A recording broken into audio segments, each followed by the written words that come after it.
कार्तिक महीने में सब औरतें तुलसी माता को सींचती, सब तो सींच कर आती, परंतु एक बुढ़िया आती और कहती कि हे तुलसी माता, सत्य की दाता, मैं तेरा बिरला सींचती हूँ, मुझे बहू दे, पीताम्बर की धोती दे, मीठा मीठा घास दे, बैकुंठ में वास दे, चटक की चाल दे, पटक की मौत दे, चंदन का काट दे, साईं का रास दे, दाल का भात पुरसन दे और 11 की मौत दे, कृष्ण भगवान का कंधा दे।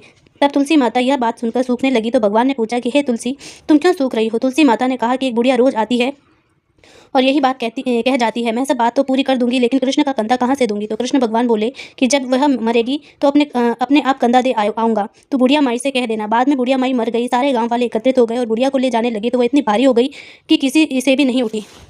तब सबने कहा कि यह तो इतनी पूजा पाठ करती थी, पाप नष्ट होने की माला फेरती थी, फिर भी भारी हो गई। बूढ़े ब्राह्मण के वेश में भगवान आए और सबसे पूछा कि यह कैसी पीड़ है? तब आदमी बोले कि यह बुढ़िया मर गई, पापणी थी इसलिए किसी से नहीं उठती। तो भगवान ने कहा मेरे को एक बात कान में कहने दो तो उठ जाएगी। तो भगवान ने कान के पास जाकर कहा कि बुढ़िया माई, मन की निकाल ले, पीताम्बर की धोती ले, मीठा मीठा घास ले, बैकुंठ का वास ले, चटक की चाल ले, पटक की मौत ले, दाल भात का पुरसन ले और कृष्ण भगवान का कंधा ले। ये बात सुनते ही बुढ़िया माई हल्की हो गई। भगवान उसे अपने कंधे पर ले गए और उसे मुक्ति मिल गई। है तुलसी माता, जैसे उसकी मुक्ति करी वैसी सबकी करना।